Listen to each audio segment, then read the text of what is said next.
All right, so we are going to look at the last phase of a turn for BattleTech, which is the heat phase. Which is the bad one. Yeah, a lot of stuff can happen and it can change the course of a battle if you do not monitor your heat in your unit. Yes. All right? So in the other phases, in the movement and combat phases, you've been slowly but surely building up heat points. All of your weapons, all of your movement types, all of your equipment and other bits and pieces, things like engine critical hits. Yeah. They all contribute to your heat points. Yeah.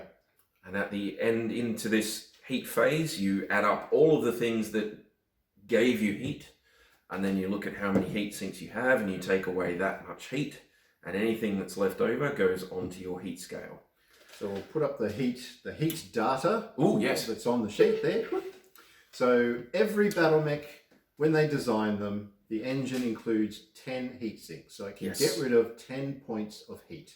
Yes. A pilot then has the option when you're designing a mech to add more heat sinks, and it goes towards the tonnage. Yep. The size of the engine will dictate how many heat sinks it can store in it, and then any extra they have to go into critical slots. So, so they take up a space. Yeah, so if you're taking damage in a location, they could potentially be destroyed. And then they won't help you in the heat phase at the end, which is bad. Yeah, and in this box set, the heat sinks are just normal, everyday single heat sinks, and they dissipate 1 point of heat each. Yeah. And that's it.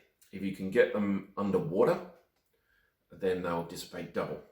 So if you have a mech, which is level 2, standing in level 1 water, then any heat sinks that are in its legs will dissipate double heat. Yeah, so water's pretty important. Yeah. And we'll talk about water and things like that, how it can affect the battle in another video, but that's just one of the things. So if you are trying to work on your heat, then water is a good idea. Yeah. So if you have that scale and you haven't actually got any excess heat, then you're okay. You don't have to worry about it. Yeah, that's right. And that's good. That's what you should aim for. If you can. That is what you should always aim for. If you have generated heat, then it goes on your heat scale. And you'll see at points on the heat scale, various numbers have different effects. Most of them are either movement or fire modifiers. So it'll take away your movement points. When your mech overheats, it moves slightly slower because everything's having to work a lot harder. Yeah. So when it says like -1 movement, so that's -1 off your walking, you then need to readjust for your new running total. Yep. And they're not cumulative. So you'll see at 5, there's a -1 movement points, and at 10, there's a -2 movement points. That doesn't mean -3 overall. You only take the highest value. Yeah. Okay. And it's the same with the to fire modifiers. So at 8, you've got a +1 modifier to fire, and at 13, you've got a +2 modifier to fire. So you only take the highest one that applies. But that adds directly to your combat target numbers. Yeah, not physical attack stuff, which is quite handy. Which is handy. Yeah. So we covered physical attacks before, but yeah, that's actually another bonus for them because these modifiers don't apply to that. Once you've got points on the scale there, in future turns, if you manage to get a negative in your heat scale, so if you've got 10 heat sinks and you only generate 4 points of heat that turn, then you've got 6 that you can dissipate off your heat scale. So you can slowly bring it down. Yeah. Okay. The fun happens when you start getting into things like shutdowns. So the mechs have automatic safety systems that you have to try and override when the heat builds up. Yeah. And the automatic system, or it's like cut-offs and like fuses and things in the things, it's a bit more complicated than that, I'm sure, but that sort of thing, they're demonstrated here by having a shutdown avoid score. So you'll see at 14 it has shutdown avoid on 4+. So every time you hit one of those levels, you have to roll 2d6, and if you get that number or higher, then you don't shut down. If you get less than that number, then your mech will shut down that turn. Yeah.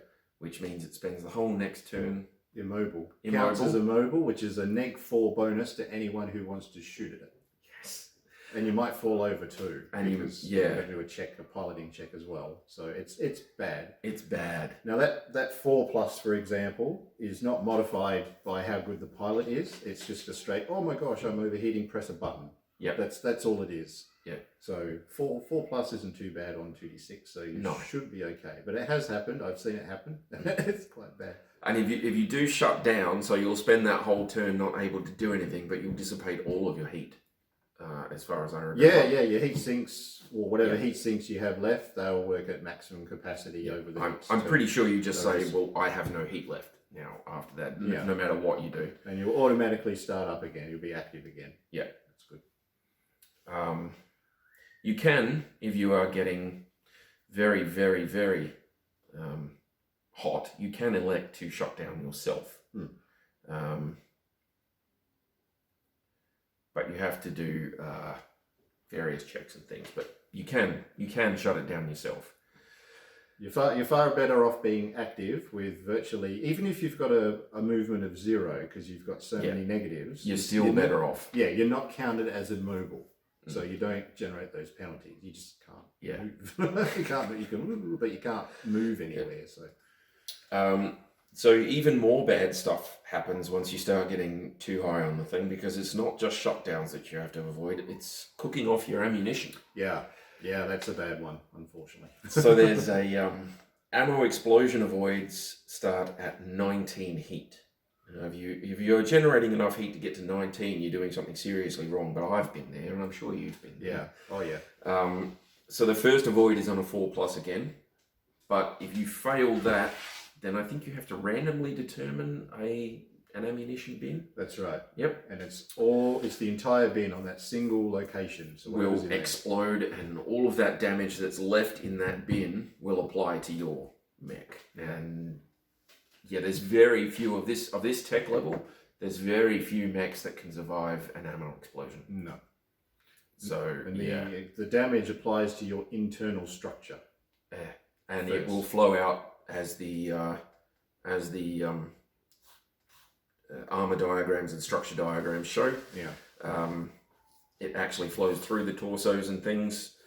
So yeah, it can go very, very badly, very, very quickly. And like I say, I don't know any mechs off the top of my head that can survive an internal ammo explosion.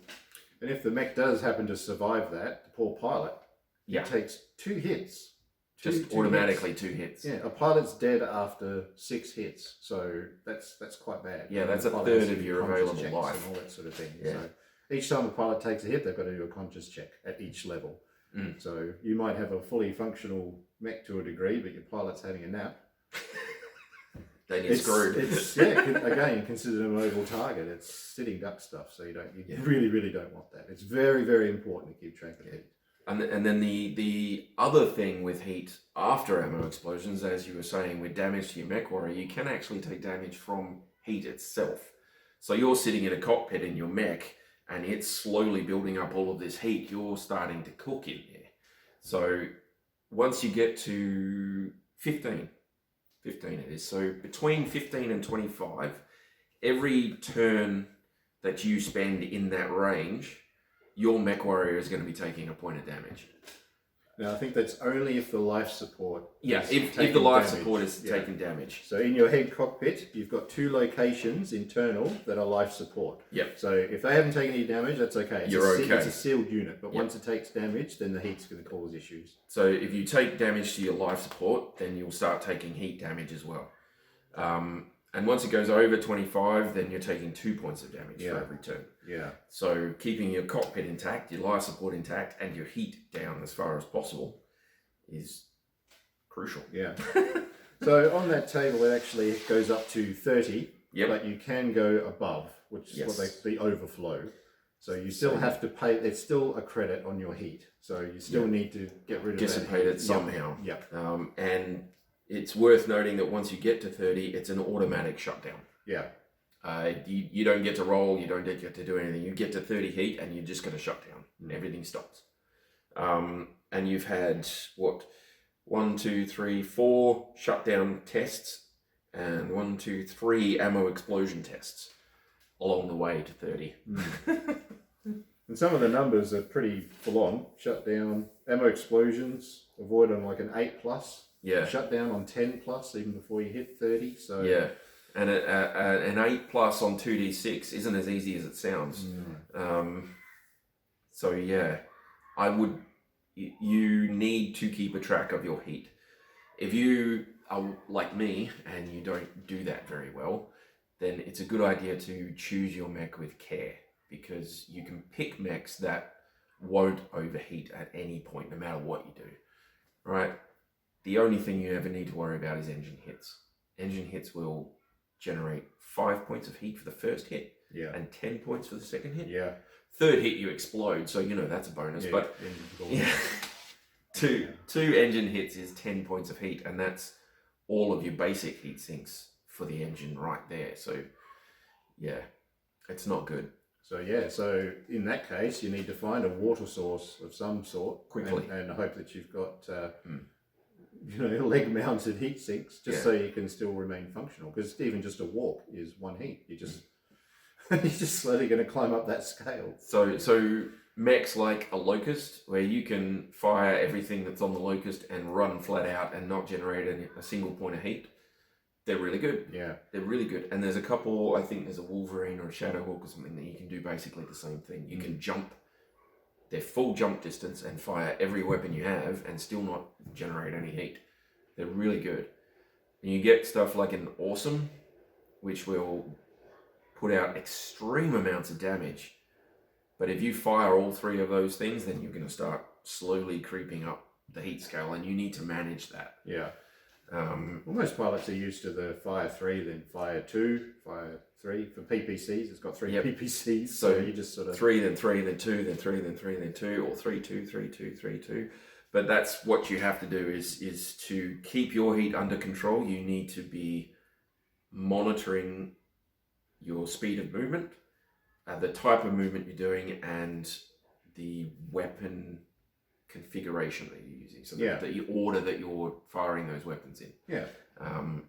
And I think a good mech design is one that can shoot at a longer range and then a shorter range. So it'll have set weapons. So there'll be groups of weapons that you can look at it and say, right, these are good for short range and these are good for long. Yep. And I won't mix them up, and then your heat's under control. Yeah. It's good. And there's nothing to say that you can't go on this heat scale. For some mechs, even taking a minus to their movement points, not a problem. Yeah. It's no big deal. Like an Awesome, if he's just standing on a hill firing away, then 5 on the heat scale is no problem. Your LRM, no problem. LRM guys who are having spotters shoot for them, so they're not at risk at being attacked. No. They can. You can build up your heat to a reasonable degree, and it's not a big deal. And if your scenario calls for something, say you have to drop this particular thing quickly, or you have to run very, very quickly, then building up a little bit of heat isn't that big a deal.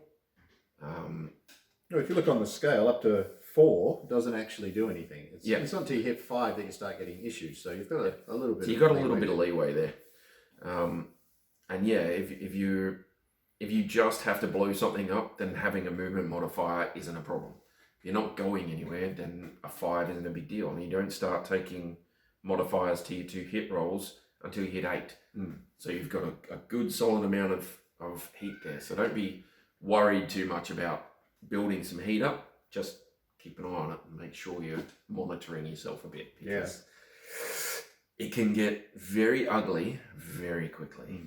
And there are some rules, so not in the box sets here so far, but in the main rules, there are certain conditions, so environmental conditions that can affect heat.